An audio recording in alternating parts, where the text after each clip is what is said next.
Dans cette session ce soir, nous parlons de mariage.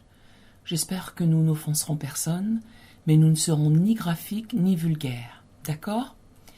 Alors la question posée est pourquoi le mariage se détériore-t-il ? Que se passe-t-il ? La femme réalise que le mariage s'est détérioré, elle a un grand point d'interrogation sur le pourquoi de la chose. Le mariage peut se détériorer en adultère, en liaison ou en silence, mais la mort est la mort. Il se détériore, il se dissout et il divorce. Et lorsque le divorce arrive, la raison pour laquelle la femme ne s'en remet pas aussi facilement, c'est qu'en général, elle a encore besoin de parler. Et certaines d'entre vous sont divorcées en ce moment, mesdames, mais vous n'êtes toujours pas libérées parce que vous ne comprenez toujours pas pourquoi c'est arrivé. Je vais vous dire quelque chose sur les hommes. Nous pleurons intensément, mais nous ne pleurons pas longtemps. Nous pouvons vaincre le monde par nos pleurs, juste nos pleurs, en prenant le sac et la cendre, mais vous ne verrez presque jamais un homme dans un excès de dépression de 3 ans. Vous n'allez pas trouver ça. Il pourrait se morfondre pendant 3 semaines ou 3 mois, quelque chose comme ça, mais 6 mois après, le dandy a remis son haut de forme sur la tête, sorti sa canne et il va à la chasse. Maintenant, ce qui se passe avec les chrétiens, c'est que nous prenons toutes ces émotions naturelles, sexuelles, et permettez-moi de parler un peu des finances, parce que les problèmes financiers sont plus graves que les problèmes sexuels. Tout d'abord, le manque d'argent. Mes parents se disputaient, vous savez, et je veux dire qu'ils se disputaient beaucoup de toute façon, mais de mars jusqu'à fin avril, c'était la grande tribulation. Parce que c'était le temps de la déclaration d'impôts, et le stress des impôts, combien on devait payer, comment il se fait-il que tu n'aies pas déposé ce dossier, et je ne comprends pas comment nous pouvons gagner autant d'argent sans qu'il ne nous reste quoi que ce soit à la fin du mois, non, nous n'allons pas faire de déclaration commune, bla bla bla bla bla. Et tout cela à 3 heures du matin. L'argent, le manque d'argent, ces factures, son stress, voilà les problèmes dont vous devez être au courant avant de vous marier.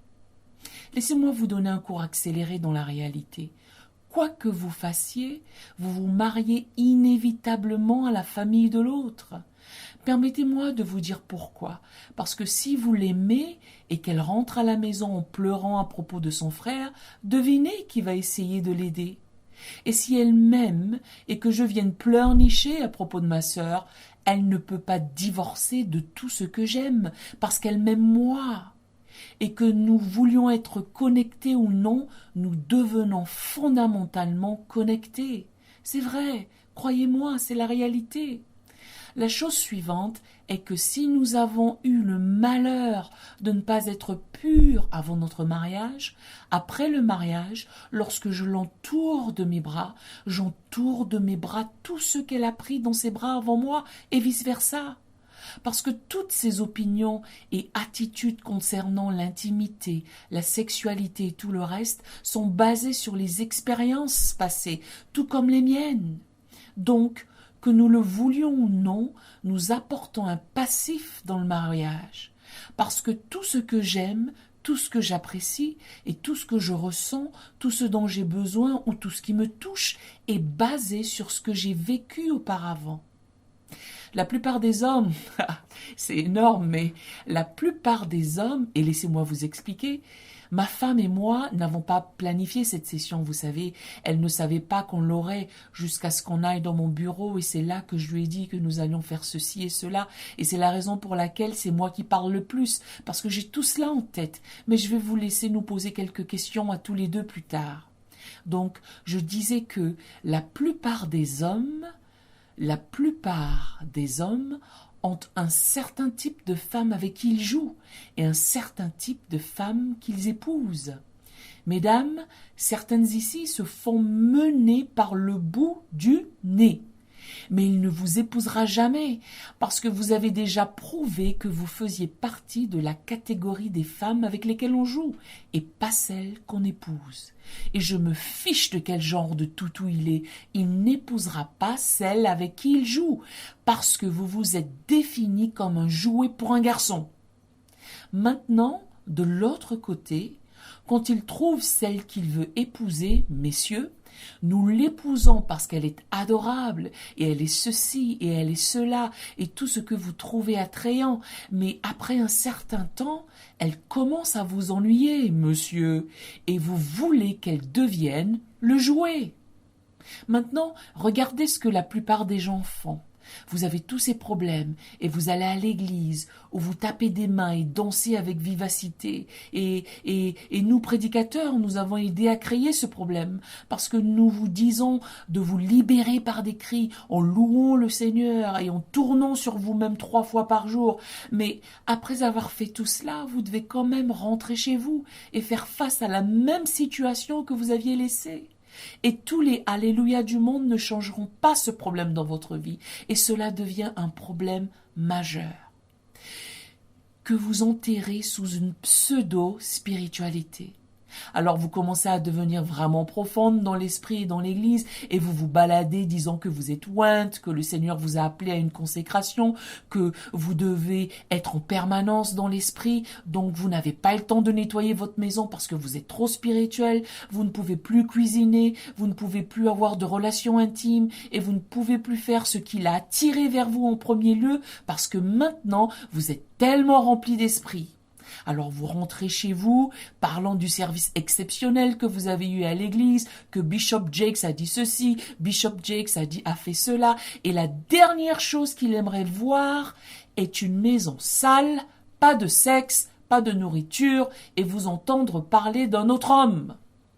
Alors il est irrité par votre spiritualité, parce que nous n'aimons pas tout ce qui vous éloigne de nous, quand en réalité, vous rapprocher de Dieu devrait vous rapprocher de moi.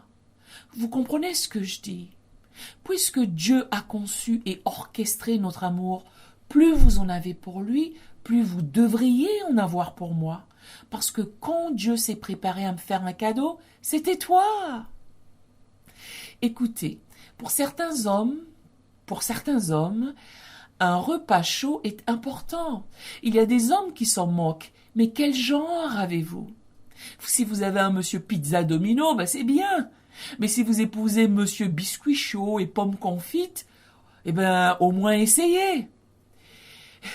S'il veut des pommes confites et des sablés, trempe ce plaisantin et va acheter une pâte déjà préparée, présente-les-lui en disant « Chérie, les voilà. Tu sais bien que je n'ai pas préparé ces biscuits par moi-même, mais tu ferais mieux de venir t'asseoir à table et venir poser ton popotin sur cette chaise quand même. » Vous n'êtes à l'église que quelques heures par semaine et le reste du temps vous êtes ensemble. Alors laissez-moi vous dire quelque chose. Si vous n'apprenez pas l'art du mariage, vous allez être sauvé et vous allez danser tout en étant misérable. Note de bas de page, puis je répondrai à toutes les questions que vous aurez choisies. La plupart d'entre vous cherchent l'homme ou la femme idéale. Permettez-moi de vous dire à quel point c'est ridicule. Vous voyez, mon pied droit est plus grand que mon pied gauche, et j'ai dû trouver des chaussures adaptées à cette anomalie. Mon bras droit est plus long que mon bras gauche. Je dois donc acheter des chemises qui s'adaptent à cette anomalie, d'accord? Rien en moi n'est parfait, rien. Toute la machine est constituée de pièces détachées. Je pense que Dieu m'a créé en fonction de ce qui lui restait sous la main. Il a dit, c'est tout ce qu'il nous reste, alors rassemblez les pièces, envoyez-les sur la chaîne de montage et appelez-le TD Jakes. Mais la raison pour laquelle je n'ai aucun problème à en parler, c'est que vous êtes pareil que moi. Alors, pourquoi, et je ne parle pas d'épouser quelqu'un qui ne vous plaît pas ou qui ne vous attire pas, mais pourquoi insistez-vous d'avoir l'homme idéal quand il n'existe pas? Et puis, ma chérie, ma poupée, ma douceur, ma copine, tu es aussi un passif. Maintenant, j'utilise le domaine physique pour faciliter les choses, mais nous avons également des excentricités dans notre personnalité. Et en général, la plupart d'entre nous sont arrivés à un âge tardif à l'église. Donc nous avons épousé quelqu'un qui a déjà fait le tour du propriétaire 12 fois sur un skateboard, en hiver et sans chaussures. Et maintenant, vous essayez de médire sur lui. C'était un drogué, il était bisexuel, elle avait des mœurs légères, elle a eu un bébé hors mariage, elle était bisexuelle, c'était un drogué et un camé, sa maman ne travaillait pas, mais elle amenait tonton Pierre chez elle tout le temps, et bla bla bla bla bla. Alors, Dieu nous sauve, et ce qui se passe, c'est que notre mariage devrait devenir un ministère. Mais pour que le mariage devienne un ministère, elle ne peut pas m'épouser en disant « Ah, tout tourne autour de moi maintenant. J'ai finalement eu quelqu'un sur qui je peux compter, un ami qui sera là pour moi et moi et moi. » Et moi, je dis « J'ai enfin trouvé quelqu'un, tout tourne autour de moi, il s'agit de ce que je veux. » Mais voyez-vous, ça ne marche pas comme ça. Si vous devenez égoïste, le mariage explosera. Messieurs, nous jouons une pièce. La femme joue le rôle de l'Église et la Bible vous dit, mesdames, quel rôle vous devez jouer. Maintenant, vous avez le droit d'avoir votre propre personnalité, votre caractère unique, votre propre créativité, vos propres professions et tout cela. Mais lorsque la Bible parle de nos relations dans notre foyer, elle stipule quel rôle vous devriez jouer. Elle dit que vous devez être soumise à votre mari. Elle nous demande également de vous aimer comme Christ a aimé l'Église. Comprenez-vous ce que je dis? La raison pour laquelle c'est comme cela vient du fait que la femme représente dans le mariage ce que l'Église est à Christ. Et l'homme, messieurs, est censé l'aimer comme Christ a aimé l'Église et s'est donné lui-même pour elle. Voilà ce que ça signifie, les gars. Si vous voulez que votre mariage dure, votre chair doit mourir. Il est impossible d'avoir un mariage durable, messieurs, sans crucifixion. Ce qui signifie non pas ma volonté, Seigneur, mais que la tienne soit faite. Cela signifie que ma volonté voudra toujours chercher quelque chose à l'extérieur, pas seulement le sexe, mais plein d'autres choses. Pas ma volonté, Seigneur, mais que la tienne soit faite. J'ai donné ma vie pour toi. J'ai donné mes ressources, mon temps, mon attention pour toi. Si je veux être pour toi ce que Christ est pour l'Église, cela signifie que je te protège, je te nourris, je pourvois pour toi. Et la raison pour laquelle il est facile pour ma femme d'essuyer mon front, c'est que ma femme sait que quoi qu'il arrive, j'assure ses arrières. Oh, pasteur, tu ne comprends pas, nous ne nous entendons pas, nous non plus. Nous ne sommes pas toujours d'accord sur tout, mais cela n'a rien à voir avec cela. Cela a à voir avec le souci de l'autre, avec l'engagement. Il y a quelques années, j'ai pris un avion qui a commencé à descendre en piqué. Vous savez ce qui m'inquiétait? J'ai pensé, oh mon Dieu, si je meurs aujourd'hui dans cet avion, je n'ai pas d'assurance vie. J'ai dit, si je meurs dans cet avion, elle devra payer toutes les factures, plus les funérailles. Elle n'y arrivera jamais. Oh mon Dieu, que puis-je faire? Parce que je ne veux pas seulement la protéger quand je suis en vie, je veux la protéger aussi après ma mort. Je veux que mes enfants mangent si je meurs. Si je meurs, et je ne fais confiance à aucun de vous ici pour prendre soin de mes enfants et de ma femme, parce que je sais comment les gens changent. L'homme est censé être celui qui pourvoit. Permettez-moi de vous dire une dernière chose. Ça ne veut pas dire qu'elle ne peut pas travailler ou quoi que ce soit, pas du tout. Cela signifie que la responsabilité ultime des sablés et des pommes confites dans le foyer appartient au pacha. Alors, on va prendre vos questions maintenant. Nous en prendrons quelques-unes, environ 10 maintenant. Alors la première question s'adresse à vous, Bishop. Je sens que ma femme, que j'aime beaucoup, profite de moi. Quand je donne la main, elle veut tout le bras. Elle n'est jamais satisfaite et je suis fatiguée. Nous sommes tous les deux chrétiens et nous essayons d'avoir un mariage sain, mais elle n'est jamais satisfaite. Aidez-nous, s'il vous plaît. Alors la première chose, écoutez, qui que vous soyez, vous devez lui dire: quand je te tends la main, toi, tu veux tout le bras, ça suffit maintenant, je ne te donnerai pas plus, je n'irai pas plus loin. On dirait qu'elle est plus dominatrice et vous plus passif. Le problème est que lorsque vous réprimez ce que vous ressentez, vous devenez déprimé.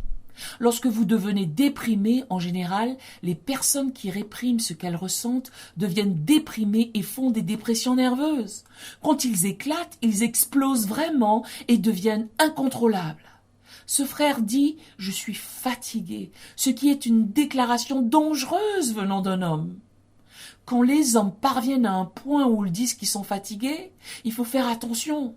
Vous savez, nous réparons les choses. Nous, les hommes, réparons les choses. Nous réparons les choses. Maintenant, une femme peut être fatiguée pendant 10 ans, mais elle continue à sourire et à aller au travail, même si elle est misérable, parce qu'il y a les enfants, et elle doit les élever. Mais les hommes réparent les choses. Et avant que ça n'explose, communiquez. Et je vais vous demander aussi d'arrêter de mentir à votre femme. Permettez-moi de vous montrer ce que je veux dire et où se trouve le mensonge. Chaque fois que je dis « Regarde, je suis à l'aise avec ça » et je la laisse me dire le contraire, elle gagne. Mais à l'intérieur, je n'aime pas ça. Je suis en train de lui mentir, ce qui lui apprend comment traiter avec moi. Vous voyez, nous nous formons mutuellement par la façon dont nous agissons. Et donc, après un certain temps, elle réalise que si elle rouspète un peu, je vais abonder dans son sens, et elle pense que c'est bien, car j'abonde dans son sens, mais je ne lui dis pas que j'en ai ras-le-bol. Donc, mes actions lui mentent. Et après un certain temps, agir ainsi devient une habitude pour elle. Si elle veut obtenir ce qu'elle veut de vous, et elle peut même se vanter de sa capacité à vous faire réagir sans jamais être consciente qu'à l'intérieur, vous êtes misérable, fatigué et sur le point de baisser les bras pour de bon. Vous lui devez de vous asseoir, pas au milieu d'une dispute, parce que vous ne pourrez pas en parler calmement. Attendez que les choses se calment ou quand rien ne se passe. Trouvez du temps au calme. Asseyez-vous, buvez du jus d'orange et dites-lui « Tu sais, j'ai vraiment besoin de te parler. Je n'ai pas été honnête avec toi à propos de quelque chose. Il y a certaines choses que tu fais qui m'ennuient vraiment et qui me dérangent grandement. Et je suis presque au point de non-retour. Je t'aime. » Assurez-vous qu'elle le sache. Je veux être avec toi, je veux rester avec toi, mais je dois te faire savoir que ceci, cela me tue. Si tu m'aimes et que tu veux que ça marche, je ne sais pas, n'essaie pas de me forcer à toujours abonder dans ton sens, parce que c'est ça le problème. Tu me fais toujours abonder dans ton sens, et tu penses que tu gagnes, mais ça ne signifie pas que j'ai changé d'avis. Je suis sérieux à ce sujet. Je dois avoir mon mot à dire aussi. Je m'en fous de ci, ça. Tu peux avoir ceci, cela, etc. Mais ces 5 choses-ci, quand tu les fais, elles me repoussent loin de toi et je ne veux pas m'en aller. Peux-tu m'aider à rester?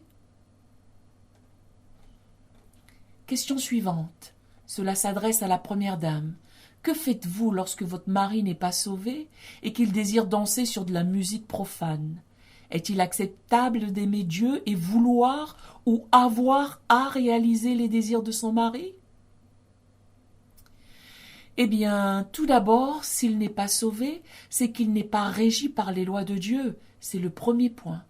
Le pécheur pêche. En ce qui concerne votre interaction avec lui quant à la danse, pour moi, une femme sage dirige sa maison, et je pense que dans l'intimité de votre propre maison, et Bishop peut me corriger si je me trompe, il y a des choses qu'une femme mariée à un homme non sauvé doit faire pour améliorer sa relation avec lui.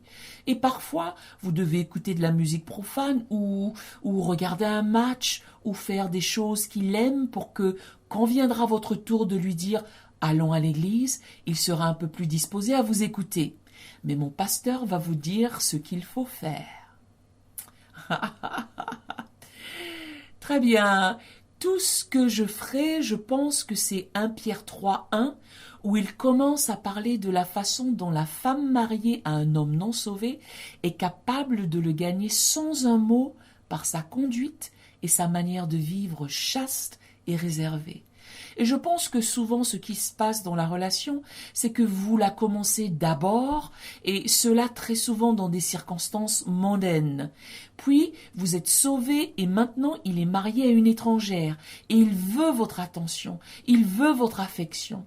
Je pense que nous devons faire attention à certains lieux et certaines atmosphères. La Bible dit quelque chose dans 1 Corinthiens qui est très, très important. Elle a dit que celui qui est marié s'inquiète des choses du monde, des moyens de plaire à sa femme. Elle dit aussi que la vierge ou la femme célibataire s'inquiète des choses de Dieu, des moyens de plaire au Seigneur. Mais elle dit que la femme mariée s'inquiète des choses du monde, des moyens de plaire à son mari. Ce que j'ai trouvé intéressant dans sa question, lorsqu'elle a demandé « Est-il acceptable d'aimer Dieu et vouloir ou avoir à réaliser les désirs de son mari ?» Il semblerait qu'elle ait l'impression qu'aimer Dieu pourrait la menotter et l'empêcher d'avoir une relation saine avec son mari, si c'est ainsi qu'il définit sain. D'accord. Et je pense que bien des fois, au cours d'une relation, vous devez être préparé, comme le dit la Bible, à vous inquiéter des choses du monde, des moyens de plaire à votre conjoint. Et plus particulièrement dans ce cas, parce que selon sa question, elle dit qu'elle veut plaire à son mari, mais aimer Dieu signifie-t-il qu'elle ne peut pas lui plaire? Ma question est, Dieu est-il jaloux? Comprenez-vous ce que je dis?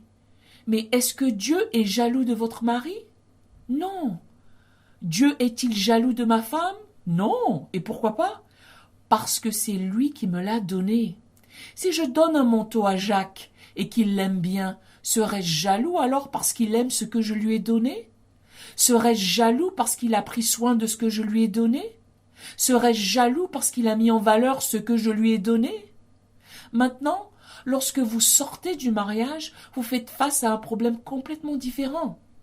Permettez-moi d'équilibrer ce que j'ai dit, car beaucoup de gens assis ici ce soir peuvent penser pouvoir sortir d'ici et se dire « Eh bien, très bien, on va aller en boîte de nuit ce soir. Nous allons juste passer du bon temps. » Vous comprenez ce que je dis? Je suis un peu de la vieille école, car je crois qu'une fois que vous avez vraiment consacré votre vie à Christ, il y a des endroits qui ne sont pas appropriés.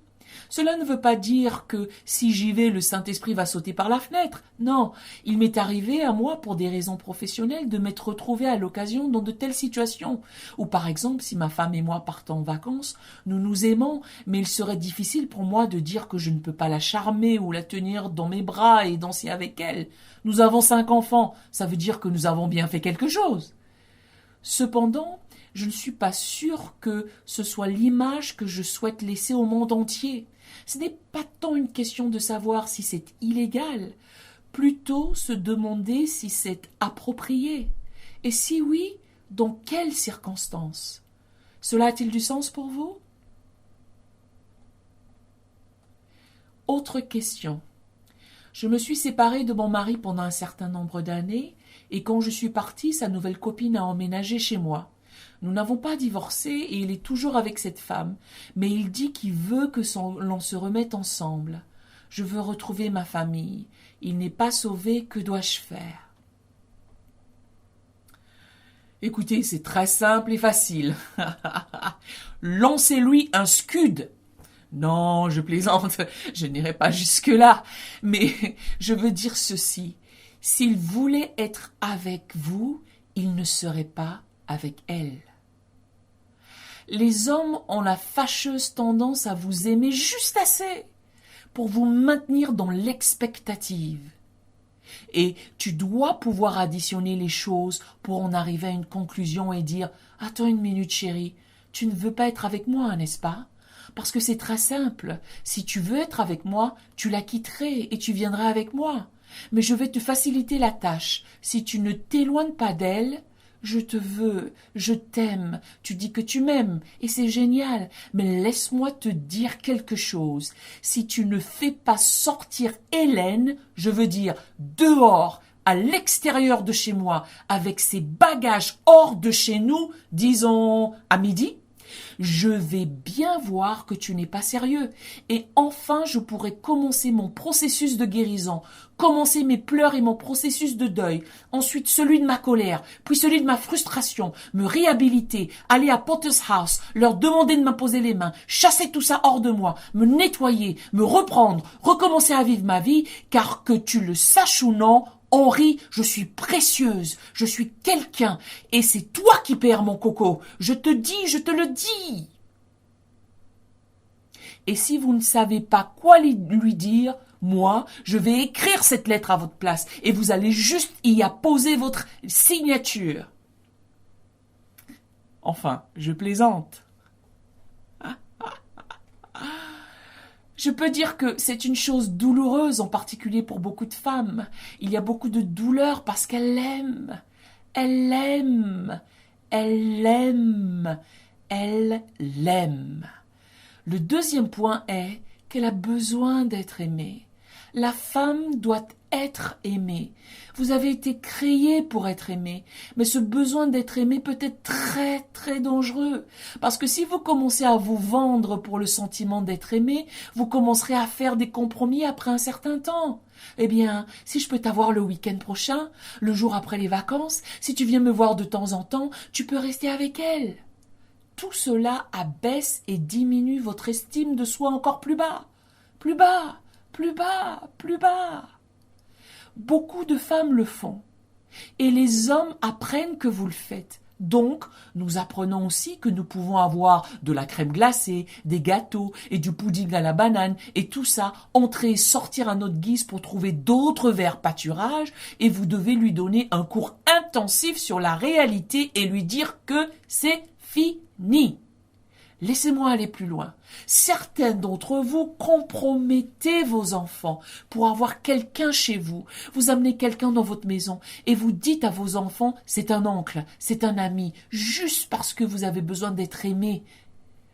Et vous mettez en danger vos enfants. C'est la réalité. Vous mettez en danger vos enfants. Alors vous amenez chez vous quelqu'un qui est alcoolique, qui a été violent. Il violente votre enfant, mais parce qu'il dorme avec vous, répond à vos besoins, vous chouchoute et paie quelques factures, vous mettez vos enfants en danger pour avoir une compagnie occasionnelle. Mais vous devez être guéri. Vous devez être guéri dans votre esprit. Vous devez être guéri dans votre cœur, parce que vous valez plus que ça. Vous valez plus que ça. Vous valez plus que ça. Vous valez plus que ça. Je vous dis que vous valez plus que ça. Oui, vous valez plus que ça.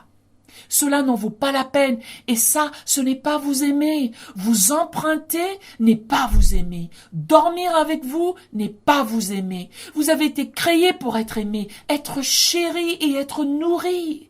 Et si personne n'achète le produit, ne le mets pas en solde. N'en réduis pas le prix. N'en réduis pas le prix.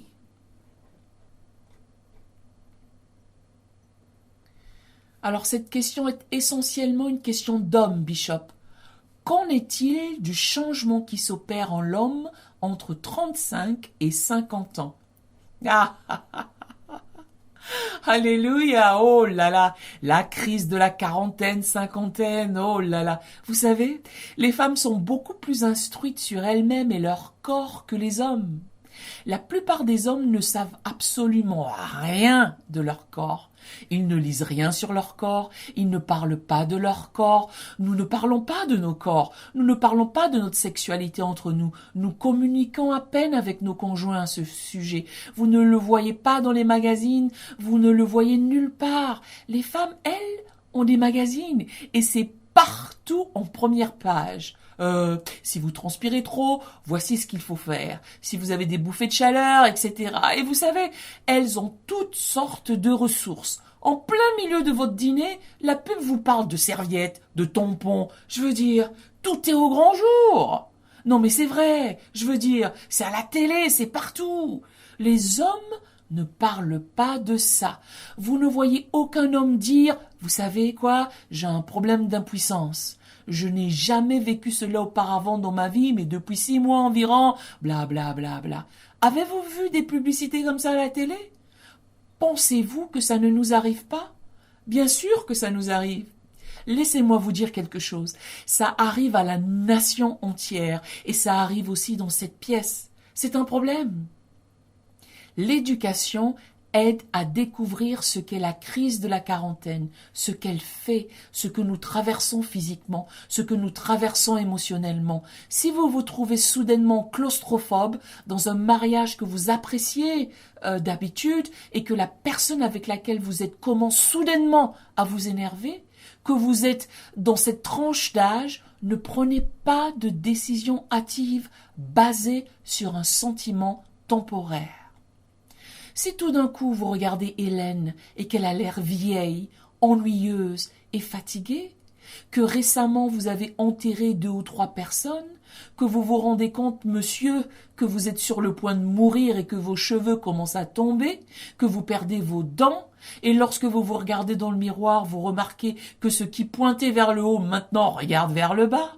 Vous commencez alors à reconnaître que vous vous apprêtez à tomber dans l'abysse du vieil âge. Ne paniquez pas et n'essayez pas de divertir une jeune fille de 23 ans. Elle est peut-être jeune, mais vous restez vieux. Autant rester là où vous êtes. Ressaisissez-vous et traversez cette crise et communiquez. Parce que si vous êtes marié, il y a de fortes chances que pendant que vous vous pavanez en essayant de porter des chemises que vous ne pouvez plus porter et en conduisant des voitures que vous ne pouvez pas contrôler, cette jeune fille près de vous vous dise « Oh, il fait chaud ici, n'est-ce pas ?»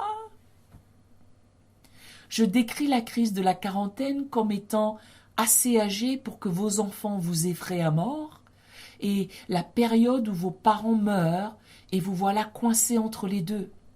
Combien de personnes se situent ici dans cette zone-là? C'est une crise. Et quand vous regardez autour de vous, que vous voyez vos parents mourir, vous réalisez soudainement « je suis le prochain ». Et si vous pensez que ce n'est pas une crise, surtout pour un homme, cela peut devenir une crise majeure.